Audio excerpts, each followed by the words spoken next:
오늘은 솔로몬의 잠언을 통해서 배우는 삶의 지혜 10가지 중에서 5번째 지혜입니다. 다섯 번째 지혜는 친구 관계의 지혜입니다. 친구 관계의 지혜. 살면서 친구가 없으신 분은 없으실 것입니다. 친구는 자연스럽게 공동체 생활, 사회생활을 하면 생기는 것이 친구입니다. 유치원부터 초등학교, 중학교, 고등학교, 대학교, 그리고 사회생활 하면서 자연스럽게 친구가 형성이 됩니다.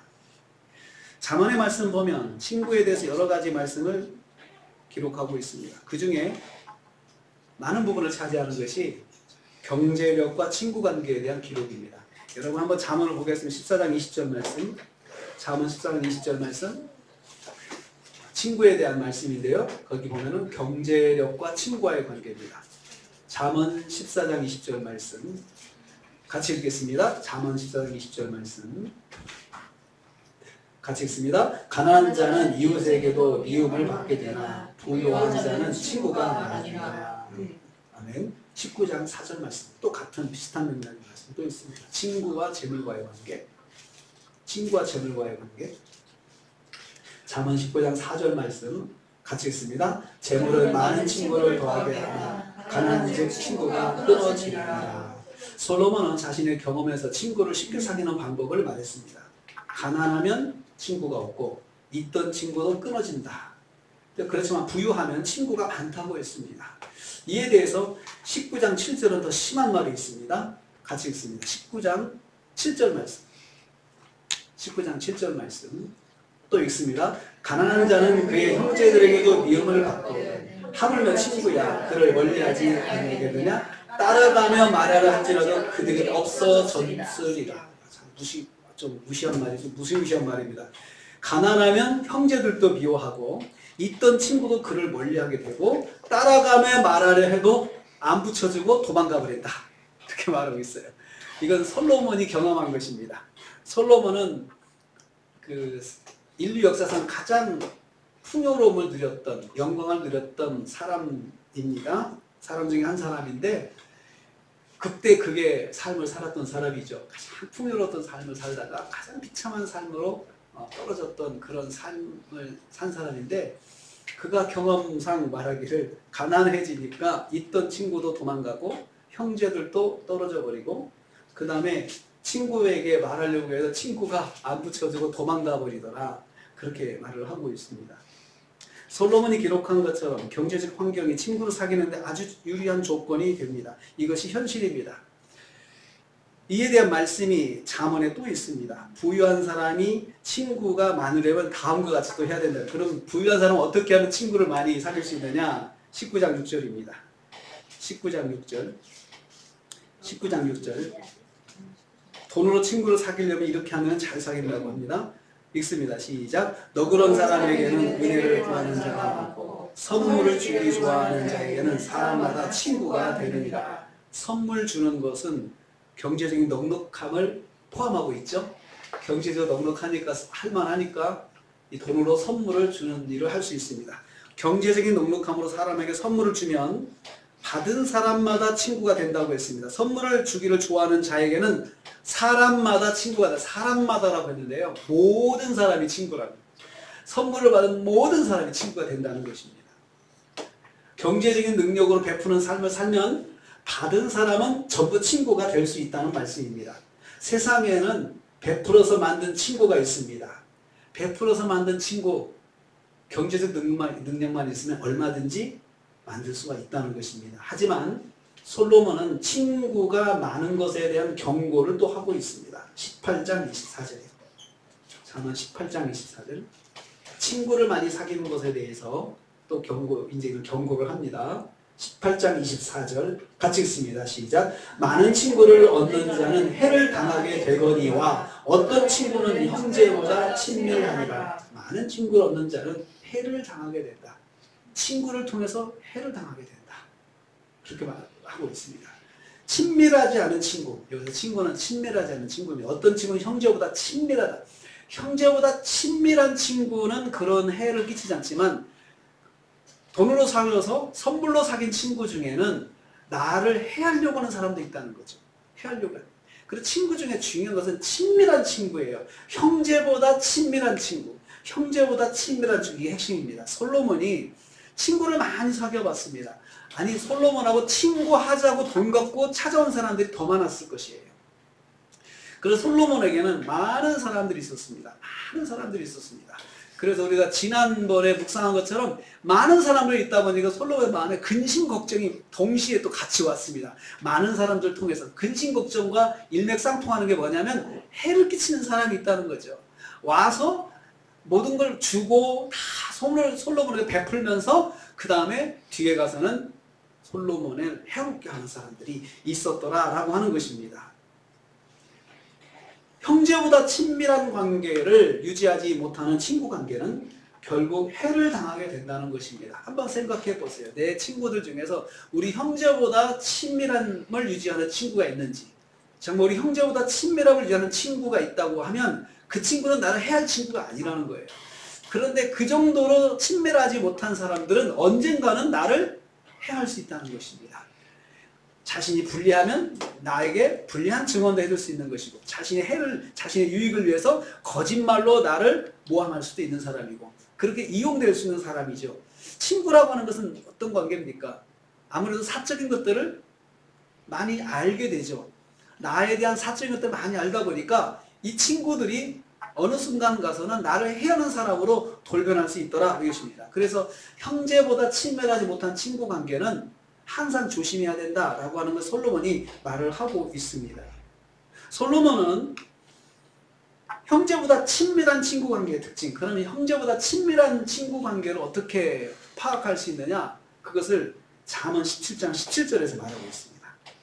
잠언 17장 17절에서 형제보다 친밀한 친구, 같이 읽습니다. 시작. 친구는 사랑이 끊어지지 아니하고 형제는 위급할 때를 위하여 나누니라. 진정한 친구는 사랑이 끊어지지 않은 친구다. 사랑이 끊어지지 않은 친구. 지호나 지우야, 친구 있잖아. 친구가 이런 친구가 돼야 돼. 생일 선물 줬다고 친구 되는 친구보다도 정말 사랑이 끊어지지 않는 친구, 나를 향한 사랑이 끊어지지 않는 친구. 그래서 사랑이라는 히브리어가 아헤브라는 단어를 쓰는데요, 성경이 아헤브라는 단어가 어디에 처음 사용되냐면 아브라함이 이삭을 사랑했다라고 할 때 거기에 사용된 단어가 아헤브입니다. 아브라함이 이삭을 사랑했다 했을 때 표현된 그 사랑이 친구 관계에서 있으면 그 친구는 절대로 나를 해할 친구가 아니라는 거예요. 어느 정도의 사랑입니까? 아브라함이 이삭을 25년 기다려서 얻은 독자입니다. 독자에 대한 사랑, 끔찍하죠. 그것도 그냥 낳은 아들이 아니고 25년을 기다려서 낳은 아들인데 얼마나 끔찍하겠어요. 그리고 100세 때 낳은 아들입니다. 100세 때. 얼마나 끔찍하겠어요. 정말 중심을 다해 사랑하는 아들이죠. 솔로몬은 이런 친구를 사귀어야 한다는 거죠. 친구가 나를 진짜 중심으로 사랑해주는 친구, 사랑해주는 친구, 중심으로 사랑해주는 친구. 여기서 한 발 더 나가서 또 세상에 딱 하나뿐인 가장 귀한 친구도 또 이야기해요. 친구 관계. 세상에 딱 하나뿐인 정말 그런 귀한 친구 관계도 만들 수 있어야 된다라고 이야기하는데 그 비결을 22장 11절에 말하고 있습니다. 잠언 22장 11절. 첫 번째 친구는, 좋은 친구는 나를 아헤브 해주는 친구. 두 번째 친구예요. 두 번째는 자 22장 11절 시작. 마음의 정결을 사모하는 자의 입술에는 덕이 있으므로 임금이 그의 친구가 되니라. 임금도 내 친구, 임금이 와서 나하고 친구하자라고 할 정도의 사람은 누구냐? 돈을 많이 주는 친구가 아니고 어떤 사람이냐? 입술에 덕이 있는 사람, 입술에 덕이 있는 사람. 그러니까 그래서 이 덕이라고 하는 말이 히브리어 헨인데 이 헨은 노아에게 처음 사용되었습니다. 노아가 하나님께 헨을 입었더라, 덕을 입었더라, 은혜를 입었더라. 성경 보세요. 은혜를 입은 사람. 그래, 노아가 완벽했던 것은 아니지만 하나님 말씀으로 살고자 노력하는 것을 보시고 완벽하지 않아도 봐주시고 받아주셨다는 말씀입니다. 친구 사이에 말로 친구를 봐줄 줄 아는 사람이 되면 임금도 친구가 되고 싶게 만든다는 거죠. 말로 사람을 너그럽게 봐주는 사람. 말로 봐준다는 게 뭐예요? 나를 예리하게 비판하지 않고 자잘못을 막 예리하게 따져가지고 탁탁탁탁 말해주는 사람은 친구가 안 된대요. 친구가 안 된답니다. 아니 상대가 나를 친구하고 싶어 하지 않는다는 거예요. 그 예리하게 말하는 사람은 친구로서 말해줄 수 있지만 그 사람은 절대 친구하고 싶지 않다는 거예요. 그 얘가 욥의 친구들입니다. 욥의 친구들 다 하나님 믿는 사람들이었어요. 하나님을 정말 잘 섬기는 사람이었어요. 그런데 욥이 어려움을 당했을 때 와가지고 성경 말씀 들이대면서 조목조목 욥을 비판했어요. 조목조목 욥을 비판했어요. 욥을 얼마나 고통스럽게 했는지 모르겠어요. 그래서 욥기를 보면은 욥을 정말로 옳은 말로 욥을 고통스럽게 했음을 볼 수 있습니다. 우리 믿는 사람들끼리요, 정말 그 사람 좀 세워주겠다고 그냥 성경 가지고 다 조목조목 비판 안 했으면 좋겠어요. 그냥 받아주는 것이 좋다는 거예요. 그냥 받아주면 친구가 된다는 거예요. 그냥 그 사람이 잘못됐다는 것을 그냥 방치하라는 것이 아니고 그냥 그 사람이 그대로 있는 것을 받아줄 줄 알아야 돼요. 욥의 친구들이 다 그렇게 거의 욥기 거의 40여 장에 걸쳐서 욥을 얼마나 많이 돌아가면서 세 명이 로테이션으로 계속 욥을 지적하고 욥을 굉장히 힘들게 했어요. 그럴 때 욥이 마음에 얼마나 괴로워하는지 욥기에 나와 있습니다. 여러분, 그렇게 하면 임금도 친구하고 싶지 않아서 도망갔네요. 그런데 그렇다 하더라도 너그럽게 봐주는 말을 한다. 너그럽게 봐주는 그 말을 하면, 그렇게 말하면 임금도 세상에 한 명뿐인, 우리나라에 한 명뿐인 대통령도 나한테 친구하자고 한다는 거예요. 그러니까 진정한 친구는 너그럽게 봐줌으로 사귀는, 나를 봐줄 줄 아는 친구, 진정한 친구라는 거예요. 나를 정말 중심으로 사랑해주는 친구, 아브라함이 이삭을 사랑했던 그 심정으로, 사랑했던 심정으로 정말 사랑해줄 줄 아는 친구, 그러면서도 나를 너그럽게 봐줄 줄 아는 친구, 말로 봐줄 줄 아는 친구는, 그 친구는 진정한 친구라는 겁니다. 솔로몬이 추구하는 친구는 이런 친구입니다. 중심으로 나를 사랑하는 친구, 진심으로 나를 너그럽게 봐줄 줄 아는 친구를 솔로몬은 갈망하고 있습니다. 이런 친구가 진짜 친구다. 솔로몬은 그 당시 세상의 모든 지도자들이 친구하고 싶어하는 사람이었어요. 친구하는 싶어하는 사람. 얼마나 친구하자고 찾아오는 사람이 많겠습니까? 그렇지만 그 사람들은 진정한 친구가 아니었다는 거죠. 나를 아해부해주지 않고 자기를 아해부하면서 나를 이용하려고 하는 친구였다. 그리고 나를 봐줄 줄 모르고, 내가 조금이라도 실수하고 넘어지면 그냥 벌떼같이 달려들어서 나를 비판하고 나를 무너지게 하려고 했던, 그런 아주 그냥 눈을 뜨고 나를 감시하면서 입으로는 나에게 아부하면서, 그리고 나를 이용하려고 하는 사람들, 이런 사람들이었다. 친구는 너그러운 마음으로 붙잡아줄 수 있는 친구입니다. 그 친구를 잘못된 길로 가도록 밀라는 것이 아닙니다. 너그럽게 그 친구를 봐줄 줄 알아야 된다는 거죠. 솔로몬은 나를 중심으로 사랑하는 친구, 정결한 마음으로 나를 너그럽게 봐주는 친구는 이런 사람이라고 한마디로 정리했습니다. 27장 17절. 그런 사람이 어떤 사람이냐, 그 친구를 한마디로 오늘 본문 말씀에 그렇게 규정했습니다. 27장 17절. 27장 17절. 자, 좋은 친구를 사귈 수 있기를 바랍니다. 자, 읽습니다. 시작. 철이 철을 날카롭게 하는 것 같이 사람이 그의 친구 얼굴을 빛나게 하느니라. 진정한 친구는 친구의 얼굴을 빛나게 하는 친구다. 솔로몬이 그렇게 말해요. 참 멋있는 말입니다. 진정한 친구는 친구의 얼굴을 빛나게 하는 친구입니다. 친구를 이용해서 자기 얼굴을 빛나게 하는 사람이 아니고, 친구를 빛나게 하고자 자신을 희생할 줄 아는 친구를 말합니다. 이런 친구에 대해서 예수님께서 말씀하셨습니다.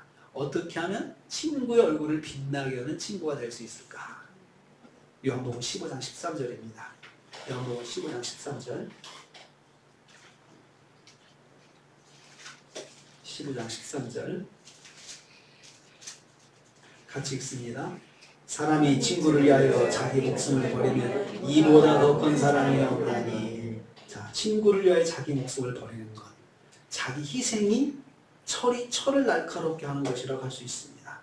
친구를 자기 목숨보다 더 사랑하는 친구는 친구의 얼굴을 빛나게 하는 친구라 할 수 있습니다. 이런 친구 관계가 있을까요? 그러니까 여러분, 이런 친구는 거의 없습니다. 흔하지 않습니다. 그러니까 우리가 친구의 목을 맬 필요는 없어요. 친구 관계가 나를 살리는 친구가 돼야 되는데, 나를 살리는 친구는 내 얼굴을 빛나게 해주는 친구예요. 나를 빛나게 해주는 친구, 내 얼굴을 빛나게 해주는 친구. 나를 이용해서 자기를 빛나게 하려고 하는 사람이 아니고 나를 빛나게 해주려고 하는 마음의 자세를 가진 친구, 흔하지 않잖아요. 그러니까 그런 친구가 아니라면 굳이 그 친구를 만들려고 애쓸 필요가 없다는 거예요. 아니면 왜 그러냐면 결국 그런 친구들이 많으면 언젠가는 그런 친구 중에 한 사람이 나를 해롭게 하는 사람으로 돌변할 수 있다는 것이에요. 우리가 친구를 사귀는 목적은 무엇입니까? 나한테 유익이 되고자 친구를 사귀는 거 아니겠습니까? 결국 친구는 서로를 유익하게 하는 존재가 친구인 것이죠. 서로 도와주고 협력하고 서로 받아주고 하는 거죠. 그런데 돈으로 친구를 사귀면, 선물로 친구를 사귀게 되면 그 친구들 중에는 언젠가는 나를 해롭게 하는 사람이 나오게 된다. 그런데 친구는, 진정한 친구는 친구의 얼굴을 빛나게 하려고 하는데 어떤 식으로 하느냐? 자기를 희생할 줄 안다는 거죠. 자기가 손해볼 줄 안다는 거예요. 희생은 손해라고 저는 생각을 해요. 자기가 좀 손해가 보더라도, 자기의 손해를 좀 보더라도 친구를 높여줄 줄 아는 친구. 그런 친구, 그런 친구를 말하고 있습니다. 예수님께서는 친구를 위해 자기 목숨을 버리면 이보다 더 큰 사랑이 없다고 했습니다. 나를 위해 희생할 줄 아는 사람, 나를 위해 손해볼 줄 아는 친구라면 맨날 손해보는 것은 아니지만 어떤 경우에 내가 딱 볼 때 저 친구가 나를 손해보면서까지 나를 위해주는구나 라고 그걸 느끼면 그 사람이 진짜 친구라는 거죠. 진정한 친구라는 거죠. 계속해서 요한복음 15장을 봅니다. 14절 15절을 보면은 이런 친구 관계에 어떤 친구인지 말을 하고 있습니다. 14절 15절 시작. 너희는 내가 명하는 대로 행하면 곧 나의 친구라. 이제부터는 너희를 종이라 하지 아니하리니 종은 주인이 하는 것을 알지 못하니라. 너희를 친구라 하였노니 내가 내 아버지께 들은 것을 다 너희에게 알게 하였음이니라. 예수님은 우리가 예수님이 친구가 되는 길을 가르쳐 주십니다. 이런 친구 우리가 볼 때 없습니다. 거의 없습니다. 세상에 참 힘듭니다. 이런 친구가 있다면 행복한 친구입니다. 그런데 예수님께서 내가 너희 친구가 돼주겠다고 말씀해 주셨어요. 어떤 친구? 13절에서 말씀한 친구를 위해서 자기 목숨을 버려줄 수 있는 친구. 친구를 위해서 내 목숨을 버려줄 수 있는 친구. 예수님이 그런 친구가 돼주시겠다는 것이에요. 너희가 내가 명하는 대로 행하면 곧 나의 친구라. 너희가 내 친구 되고 싶으면은 먼저 내 말씀 순종해봐. 내 말대로 순종하려고 해봐. 완벽한 순종이 아니고 순종하려고 노력하는 것이 친구 되려고 노력하는 것이 된다는 것입니다. 예수님의 친구가 되는 길은 말씀을 순종하는 것인데 온전히 다 순종 못해도 순종하려고 노력하는 사람은 친구 되려고 노력하는 것이죠. 이렇게 우리가 말씀대로 살려고 하는 것만으로도 우리는 예수님의 친구가 될 수 있습니다. 우리가 주님의 친구대로 주님의 말씀대로 순종하는 삶을 살고자 하는 것이 바로 예수님의 얼굴을 빛나게 해드리는 것입니다. 다른 말로 주님을 영화롭게 해드리는 것이고 하나님께 영광 돌리는 것입니다. 우리가 예수님께 친구 되어서 예수님의 친구 되어서 할 일이 예수님을 빛나게 해드려야 되는데 얼굴을 빛나게 하는 것, 그 방법은 말씀 순종하는 것이에요. 말씀 순종하면 예수님 얼굴 빛나게 해드려요. 그런데 예수님께서 이런 우리를 친구라고 선포하셨어요. 그렇게 하면 너는 내 친구야 라고 했는데 예수님과 우리 성도 사이를 종의 관계가 아니고 친구 관계라고 규정하셨어요. 그러니까 예수님은 우리의 친구가 되신다. 내가 말씀을 묵상하고 말씀대로 순종하려고 적용해 보려고 하는 순간 예수님은 나를 너는 나하고 친구구나 라고 인정을 해 주신다는 거죠. 내가 예수님 친구예요 라고 말을 한 건 아니에요. 절대로. 예수님 나하고 친구해요 라고 말한 것도 아닌데 예수님이 나한테 먼저 친구하자 말씀하셨어요. 친구하자. 어떻게 해요? 어떻게 하면 친구가 되는데요? 정기적으로 만나자. 이것도 하나의 조건이잖아요. 어떻게 하면 친구가 되는데요? 이렇게 하면 친구지? 라고 친구 사이에 조건이 있잖아요. 어떤 사람 친구인데요? 생일 파티 같이 하는 친구지? 선물 나눌 수 쓰는 친구지? 좋은 일 같이 할 수 있는 친구지? 여러분 우리도 조건 따지잖아요. 그런 거 있잖아요. 친구라는 조건이. 예수님께서 친구의 조건을 딱 한 가지 말씀하셨어요. 내 말에 순종하는 거예요. 내 말을 듣고 순종하는 사람이면 내 친구다. 너 보니까 네가 그러려고 하네? 너 내 친구구나. 나하고 친구 먹자. 이렇게 예수님께서 말씀하신다는 거죠. 우리 지훈이가 큐티 하잖아요. 큐티 하는 것이 뭐냐? 예수님께서 친구 되신다는 거예요. 예수님이 그런 지훈에게 야 지훈아 나하고 친구 먹자 이러신다는 거예요. 그런데 큐티를 안 하면은 친구가 안 된다는 거예요. 예수님께서 친구가 멀어진다는 거지. 여러분 친구하고 멀어지는 길이 뭐예요? 친구하고 싸우면 멀어지잖아요. 친구가 싫어하는 일 하면 멀어지잖아요. 예수님께서 좋아하시는 것이 말씀 듣고 순종하는 것인데 그걸 하면 예수님이 친구라고 인정해 주신다는 거죠. 예수님은 성도인 우리가 친구라고 말씀하셨어요. 말씀하신 대로 우리는 예수님의 친구입니다. 진실한 사랑으로 우리를 너그럽게 용서해 주시고 받아주시는 친구예요. 예수님께서는 잠언에 말한 것처럼 우리를 너그럽게 받아주세요. 성경에 예수님은 절대로 우리를 비난하지 않으신다고 그랬어요. 말로 우리를 부끄럽게 하지 않으신다고 했어요. 우리가 실수를 많이 해요.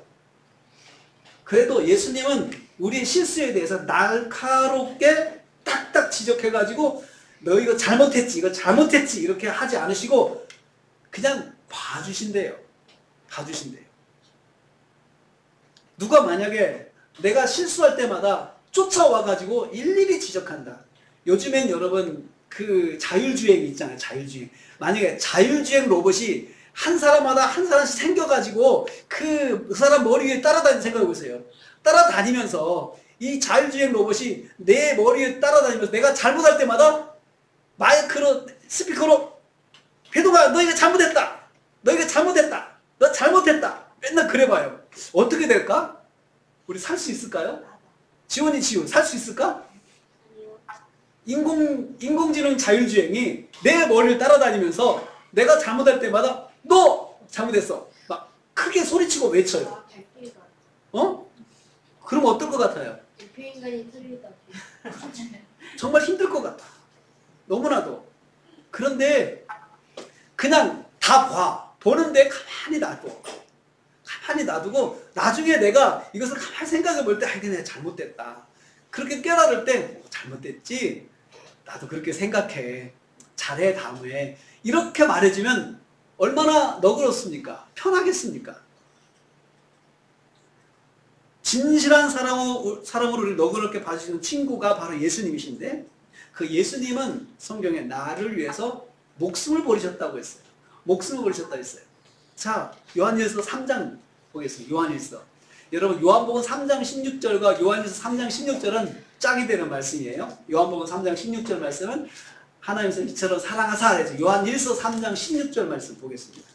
요한일서 3장 16절. 요한 1, 2, 3, 4 유다 계시로 저 성경 뒤쪽 신약성경 뒤쪽 요한 1, 2, 3, 4 유다 계시로 요한일서 3장 16절 말씀. 요한일서 3장 16절 말씀. 같이 보겠습니다. 그가 우리를 위하여 목숨을 버리셨으니 우리가 이로써 사랑을 알고 우리도 형제를 위하여 목숨을 버리는 것이 마땅하니라. 자, 그가 예수님 우리의 목숨을 버리셨다. 예수님 뭐라고 하셨어요? 요한복음 15장 13절에 친구를 위해서 자기 목숨을 버리면 이보다 더 큰 사랑이 없다고 하셨는데 예수님이 나를 친구라고 하셨어요. 그래서 친구인 나를 위해서 예수님께서 목숨을 버리셨어요. 이보다 내가 너를 더 사랑하는 증거가 없다는 거죠. 내가 너를 정말 사랑한다 라고 하는 거죠. 여러분 가끔씩 그런 병원에서 장기 이식 해주는 분이 있잖아요. 돌아가시려고 하는 분이 자기 장기를 기증해가지고 장기 이식을 받았어요. 그러면 새 생명을 얻었다고 하잖아요. 신장, 콩팥, 장기 이식 받은 분들이 다 그런 이야기, 새 생명을 받았다고 이야기를 해요. 누가 나를 위해서 장기를 헌신했는지 모르지만 내가 그분에게 너무나도 감사하다. 근데 가끔씩은 가족끼리 장기 이식할 때가 있어요.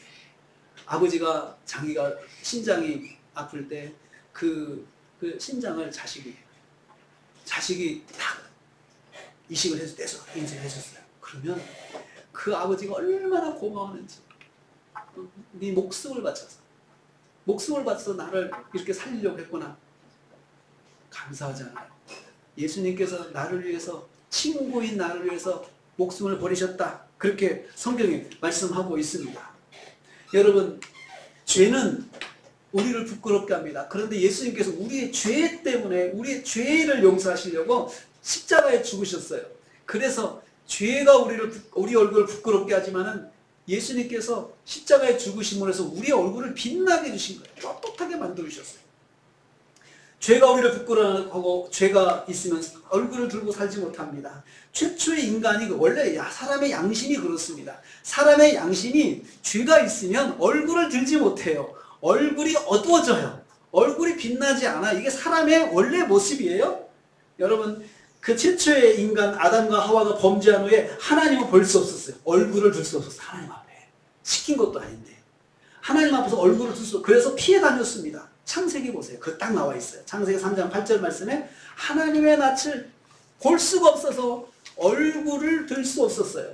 낯을 볼 수 없어서 창세기 3장 8절 한번 보세요. 거기 보면 인간의 본성이 있습니다. 죄를 가지면 어떻게 되는지. 창세기 3장 8절 말씀.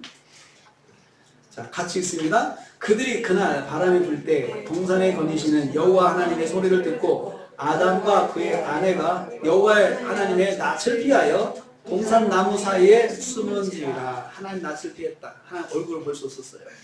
자기 얼굴을 하나님과 대면할 수가 없을 정도로 부끄러워했어요. 뭐 때문에요? 죄 때문에. 선악과를 따먹고요. 이게 인간의 본성이에요. 죄가 있으면 얼굴이 빛나지 않습니다. 그래서 그 빛나지 않는 얼굴을 사람을 볼 수가 없는 것이에요. 또 창세기 4장 7절 보세요. 가인이 죄를 짓고 또 죄된 마음만 가졌는데도 가인이 그랬다고 해요. 얼굴을 들지 못했답니다. 창세기 4장 7절.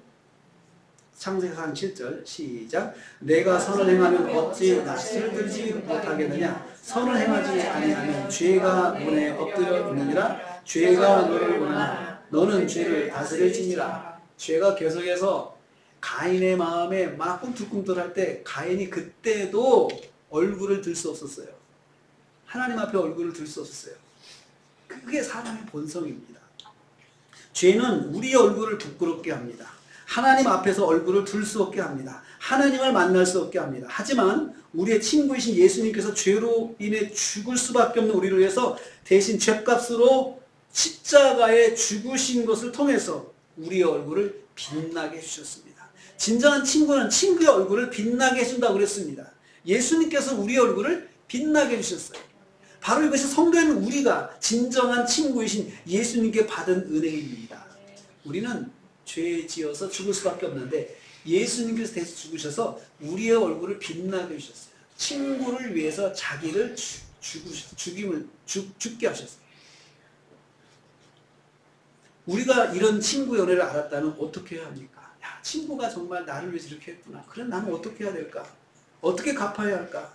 요한일서 3장 16절 또 16절 거기에 나와 있습니다. 다시 요한일서 3장 16절로 돌아갑니다. 요한일서 3장 16절 같이 있습니다. 그가 우리를 위하여 목숨을 버리셨으니 우리가 이것을 사랑을 알고 우리도 형제를 위하여 목숨을 버리는 것이 마땅하니라. 예수님이 우리를 위해서 목숨을 버리셨다 했어요. 그러면 우리가 그 예수님의 사랑을 알았어요? 알았다면 우리도 형제를 위해서 목숨을 버리는 것이 마땅하다. 자, 여러분, 예수님께서 날 위해서 죽으셨어요. 그러면 내가 예수님께 은혜를 어떻게 갚아야 된다고요? 예수님께 하는 것이 아니고 형제에게 갚으래요. 형제를 위해서 그 살아내요. 내가 예수님께 받은 사랑을 형제에게 그대로 나도 그 사랑을 돌려주라는 것이에요. 그래서 친구가 되라는 거죠. 나도 다른 사람의 친구가 되줘라. 어떻게 해요? 나를 희생해서 친구가 되어줌으로 친구가 되라. 어떻게 해요? 너그럽게 봐줍니다. 친구가 되라. 공동체 안의 믿음의 형제들이 곧 친구라는 것입니다. 우리 모두는 예수님의 친구입니다. 그리고 예수님의 친구는 곧 나의 친구입니다. 그래서 우리 모두는 친구가 되는 것이죠. 공동체 안에 친구가 되는 것입니다. 만약 우리가 우리의 친구이신 예수님의 은혜를 깨달았다면 믿음의 친구끼리 서로 서로를 빛나게 하는 삶을 살아야 한다는 것입니다. 서로의 얼굴을 빛나게 해주라. 모델이 있습니다. 빛나게 해주는 친구의 모델. 첫째는 다윗의 친구 요나단의 모델입니다. 다윗의 친구. 두 번째 모델은 다니엘의 새 친구 모델입니다. 다윗의 친구 요나단도 흔한 친구가 아닙니다. 다윗의 친구. 요나단은 사울왕의 아들입니다. 왕이 계승자였습니다. 하지만 요나단은 하나님의 뜻이 자신에게 있는 것이 아니고 다윗에게 있음을 알고 하나님의 뜻에 순종했습니다. 요나단은 다윗을 자기 생명처럼 사랑했다 했습니다. 여러분 사무엘상을 보겠습니다. 사무엘상 18장 1절. 사무엘상 18장 1절. 구약성경 사무엘상 18장 1절. 같이 읽습니다. 다윗이 사울에게 말하기를 마치매 요나단의 마음이 다윗의 마음과 하나가 되어 요나단이 그를 자기 생명같이 사랑하더라. 다윗을 자기 생명처럼 사랑했대. 자기 생명처럼. 여러분 이게 솔로몬이 말한 친구잖아요. 진정한 친구잖아요. 생명처럼 사랑했다. 다윗과 요나단은 생명처럼 아껴주는 친구 사이로 소개되었습니다. 다윗보다 높은 위치에 있는 요나단이 그렇게 생각했습니다. 다윗을 조건 없이 사랑하고 신의를 지켰습니다. 아버지 사울과 다윗 사이에서 하나님의 뜻을 선택하였습니다. 참 어려운 결정을 한 요나단이에요. 아버지의 뜻과 하나님의 뜻, 어떤 것이 내가 순종할 것인가, 하나님의 뜻을 선택했어요. 요나단은 솔로몬이 말한 마음의 정결을 사모하는 친구를 할 수 있습니다. 여러분 친구가 나를 너그럽게 봐줄 때 사심을 가지고 너그럽게 봐주는 것이 아니고 마음의 정결을 사모하면서 정결함, 깨끗함, 죄가 없는 마음으로 나를 위해주는 친구. 그러니까 악한 계획으로 나를 위하는 친구가 아니고 정말 순수한 마음으로 나를 위해주는 친구. 이런 친구. 하나님 뜻 안에서 친구를 지켜주는 친구입니다. 사랑하는 성도님들, 저와 여러분에게 요나단 같은 친구가 있기를 축복합니다. 요나단 같은 친구. 요나단 같은 친구. 다니엘의 새 친구. 그 다음 모델입니다. 다니엘도 믿음이 충만한 사람이었지만 그의 친구, 새 친구 사드락 메삭 아벳느고는 바벨론 포로 생활 중에 서로 믿음의 힘이 되어주었던 친구들이었습니다. 이 친구 모델은 어려울 때 믿음을 함께 해주는 친구 모델이에요. 어려울 때 믿음을 함께 도와주는 친구 모델. 우상에게 바쳐진 산의 진미를 거부하고 채식으로만 살겠다는 결정을 다니엘과 새 친구가 처음 했습니다. 포로 생활하면서. 산의 진미를 먹을 수 있었습니다. 근데 이 음식의 특징은 우상에 바쳐졌던 음식이라는 거예요. 정말 기름진 고기와 좋은 음식들이 있는데 그것들을 자기들이 먹을 수 없다는 거죠. 먹어도 되는 거 아닌가요? 먹을 수 있죠. 그 포로로 끌려간 다른 청년들은 다 먹고 살았습니다. 그런데 유독 다니엘과 이 새 친구만큼은 그걸 거부한 거예요. 우리는 먹지 않겠습니다. 그러니까 난리가 난 거죠. 그럼 열흘 동안 한번 테스트 해보시죠. 우리는 채식만 하겠습니다. 채식할 테니까 그냥 그 기름진 걸 먹고 사는 사람들하고 우리하고 비교해보세요. 다 측정해보세요. 누가 더 나은지. 그렇게 했는데 열흘 후에 보니까 이 다니엘과 새 친구들이 더 건강한 거예요. 입증을 했어요. 그래서 허락을 받았습니다. 여러분 그런데 그게 얼마나 어려운 결정이겠습니까? 이 어려운 결정을 다니엘이 했을 때 새 친구가 함께 도와줬다는 거죠. 믿음의 결정을 고난 속에서 함께 해줄 수 있는 친구. 고난을 함께 견딜 수 있도록 믿음을 서로 도와주는 친구가 다니엘과 새 친구의 모델입니다. 다니엘 1장 14, 15절 말씀 보십시오. 다니엘 1장 14, 15절 말씀. 구약성경 다니엘, 호세아, 요엘, 아모스 1장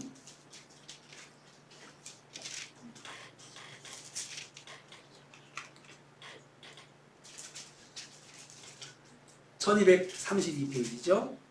1장 14절 15절 말씀 있습니다. 시작. 그가 그들의 말을 따라 열흘 동안 시험하더니 열흘 후에 그들의 얼굴이 더욱 아름답고 살이 더욱 윤택하여 왕의 음식을 먹은 다른 소년들보다 더 좋아 보이지라.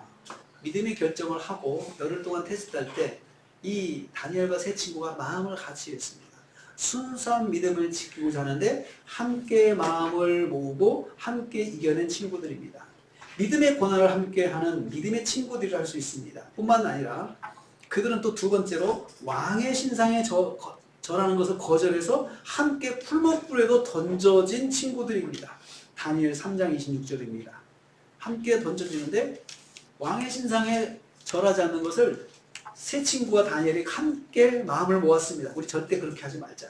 그래서 세 친구들이 그 힘을 도와줘 목숨을 거는 거죠. 이것도 자, 3장 26절 있습니다. 시작. 느부갓네살의 맹렬히 타는 표명을 가까이 사서 불러 이르되 지극히 높으신 하나님의 종 사드락 메삭 아벳느고여 나와서 이리로 오라 하니 사드락과 메삭과 아벳느고가 불 가운데서 나온지라. 결론입니다. 풀무불에서 하나님의 구원을 함께 경험한 친구들입니다. 믿음의 결정을 함께 했던 친구. 내가 어떤 믿음의 결정을 할 때 그 믿음을 도와주는 친구. 진정한 친구입니다. 순교의 죽음도 함께 하고자 마음을 모은 친구들입니다. 그래서 하나님의 구원의 은혜를 함께 체험한 친구들입니다. 사랑하는 성도님들에게 믿음의 결단을 함께 할 수 있는 믿음의 친구가 있으시기를 축복합니다. 다시 잠언 27장 17절로 돌아가겠습니다. 27장 17절, 잠언 27장 17절 오늘의 결론의 말씀입니다. 27장 17절 같이 읽습니다. 철이 철을 날카롭게 하는 것 같이 사람이 그의 친구의 얼굴을 빛나게 하느니라. 친구의 얼굴을 빛나게 하는 친구가 되시길 축복합니다.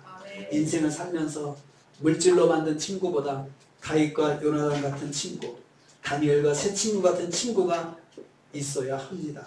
내가 먼저 요나단이 되어야 합니다. 하나님의 뜻을 품고 사랑하는 친구가 되어야 합니다. 내가 먼저 다니엘과 세 친구 같은 친구가 되어야 합니다. 많은 친구들보다 사랑으로 품어주는 친구를 만나시기를 축복합니다. 우리는 이미 생명을 버려 나를 사랑해주는 친구가 있음을 기억해야 합니다. 세상에 없는 나의 친구 예수 그리스도입니다. 예수님은 나의 친구이십니다. 나를 위해 십자가에서 죽으신 나의 친구입니다. 나를 십자가 사랑으로 품으시고 알아주시는 나의 친구이십니다. 세상에 없는 나의 친구입니다. 예수님이 나의 얼굴을 빛나게 해주셨습니다. 나를 부끄럽게 하지 않으시고 항상 나의 얼굴을 빛나게 해주시는 분이 바로 예수님이십니다. 나를 제일 사랑하시고 나를 위해 자신을 희생하신 나의 가장 좋은 친구 예수님과 동행하는 한 주간이 되시기를 주님의 이름으로 축복합니다. 기도하겠습니다. 주님, 세상을 살면서 친구를 만나는 지혜가 있어야 한다고 말씀해 주셨습니다. 다윗과 요나단 같은 친구를 만나게 하옵소서. 제가 먼저 다윗과 요나단 같은 친구가 되게 하옵소서. 다니엘과 세 친구 같은 믿음의 결정을 함께하는 친구를 만나게 하옵소서. 제가 그런 친구에게 믿음의 친구가 되게 하옵소서. 무엇보다 나의 가장 좋은 친구이신 예수님의 사랑을 받는 친구임을 잊지 않게 하옵소서. 나의 가장 좋은 친구이신 예수님과 더불어 좋은 친구가 되게 하여 주옵소서. 예수님의 이름으로 기도하옵나이다. 아멘.